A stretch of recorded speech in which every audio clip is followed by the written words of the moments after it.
হাবড়া স্টেশনে এখন এক কথায় সকলেই চেনেন এই দিদিকে। ইতিমধ্যে তিনি ঘুরে এসেছেন দিদি নাম্বার ওয়ানেও। স্টেশনে তার দোকানেই স্বল্প মূল্যে মিলছে সুস্বাদু খাবার, আর সেই খাবার কিনতে প্রায় ঘন্টা খানেকও দাঁড়িয়ে থাকতে হয় ভোজন রসিকদের। পরে লম্বা লাইন। হাবড়া স্টেশনের 2 নম্বর প্ল্যাটফর্মে এখন এমনটাই যেন চেনা ছবি হয়ে উঠেছে স্বাদে আহ্লাদের দোকানের সামনে। ইচ্ছে ছিল যে স্বাদে আল্লাহ তখন থেকেই নাম ছিল। তো ইচ্ছে একটা ছিল যে স্বাদে আল্লাহটাকে কোনো একদিন সেরকম ভাবে সবকিছু ঠিকঠাক থাকলে আবার এগিয়ে নিয়ে যাব। তো আর এদিক ওদিক কোনো দিক তাকাইনি, মনে হলো একটা ভালো প্ল্যাটফর্ম, মানে হাবড়ার মতো একটা এত যে জনজন আসে, এখান থেকে অনেক দূর দূর থেকে লোকজন আসে। থেকে যেতে যেতেই ওকে মেসেজ করলাম যে এবার আমি জবটা ছাড়ছি, আমি দোকানটা এবার দেবো। রাতে মা বাবাকে ফোন করে জানালাম, মা বাবা ফুল সাপোর্ট করলো। কারণ হাবড়া এলাকায় এই প্রথম মাটির হাঁড়িতে পাওয়া যাচ্ছে হান্ডি চিকেন ও মাটন। মাত্র 55 টাকা থেকে শুরু হচ্ছে বিশেষ এই কম্বো অফার, যেখানে থাকছে ফ্রাইড রাইস, চিলি চিকেনের পাশাপাশি বাসন্তী পোলাও ও হান্ডি চিকেন এবং মাটন। আর এখন এই হান্ডি চিকেন ও মাটন তৈরি করেই সোশ্যাল মিডিয়ার দৌলতে রীতিমতো ভাইরাল গৃহবধূ জ্যোতি অধিকারী। হাবড়া স্টেশনে নামলে যে কেউ একেবারে দেখিয়ে দেবে জ্যোতিদির দোকান। দোকানে পৌঁছলেই বুঝতে পারবেন ভাইরালের মাহাত্ম্য। ফার্স্টের দিন মানে 2 কেজি রাইস করেছিলাম, তখন হচ্ছে ফ্রাইড রাইস আর চিলি চিকেন ছিল। তো 2 কেজির মধ্যে 2 কেজি পুরো বিক্রি হয়নি, 500 সামথিং একটু বেশি হয়েছিল। তো সেখান থেকে আস্তে আস্তে যারা খেয়েছে ভালো লেগেছে, প্রায় আসা শুরু করলো। সেখান থেকে আস্তে আস্তে বেড়ে ওটা 1 কিলোতে গেল। তারপরে কাস্টমাররা বললো পোলাও কেন রাখছো না। আর এই চিকেন হান্ডিটা আমার কিন্তু সেই লকডাউনের সময় থেকেই খুব পপুলার ছিল। তো সেই 500 জার্নির থেকে আজকে 2 মাস রানিং চলছে দোকান। তো আজকে 25 কেজি।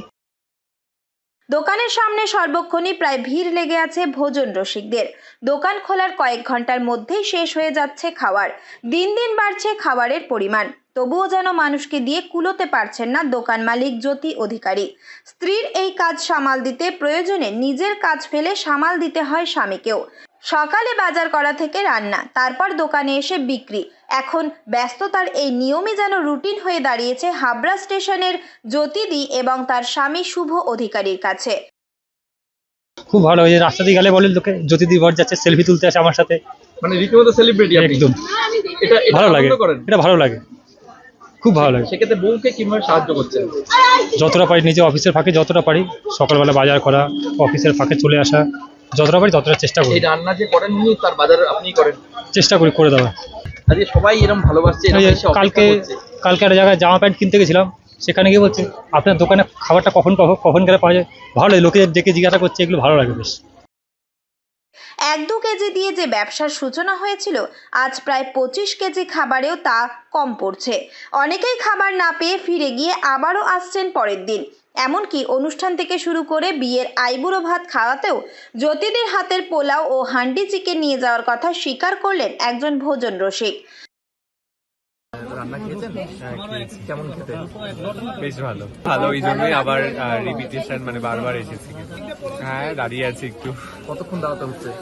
আমি বেশিক্ষণ দাঁড়াইনি, বাট এখানে অনেক লোক আছে যারা অনেকক্ষণ ধরে দাঁড়িয়ে আছে। আমি পোলাও আর চিকেনটাই খেয়েছি। হ্যাঁ, ভিডিও দেখেই এসেছি। আমার বন্ধুকে আইবুড়ো ভাত খাওয়াবো, তাই জন্য নিতে এসেছি। কি নিলেন আজকে? আজকে হান্ডি চিকেন আর পোলাও আর ফ্রাইড রাইস আর চিলি চিকেন। হ্যাঁ, খুব প্রচন্ড ভিড়। কতক্ষণ দাঁড়িয়েছিলেন? আমি 1টা থেকে এসে দাঁড়িয়ে রয়েছি। এখন বাজে? এখন বাজে 4টে বাজতে যায়। এতক্ষণ দাঁড়িয়ে? হ্যাঁ, একটু বন্ধুকে আইবুড়ো ভাত খাওয়াবো, তাই জন্য এসেছি। লকডাউনের সময়ে এই ব্যবসার কথা মাথায় আসলেও পরবর্তীতে হাবড়া স্টেশনে দেওয়া ছোট্ট দোকান থেকেই আজ সোশ্যাল মিডিয়ায় ভাইরাল এই জ্যোতিদি। 2 সন্তান, স্বামী ও পরিবার নিয়ে এখন খোশ মেজাজে দোকান সামলান হাবড়া স্টেশনের এই দিদি নাম্বার 1। তাই জ্যোতিদির হাতে হান্ডি চিকেন ও বাসন্তী পোলাওয়ের স্বাদ নিতে চাইলে আসতেই পারেন হাবড়া স্টেশনের স্বাদে আহ্লাদে দোকানে। উত্তর 24 পরগনা থেকে রুদ্র নারায়ণ রায়ের রিপোর্ট, লোকাল 18 বাংলা।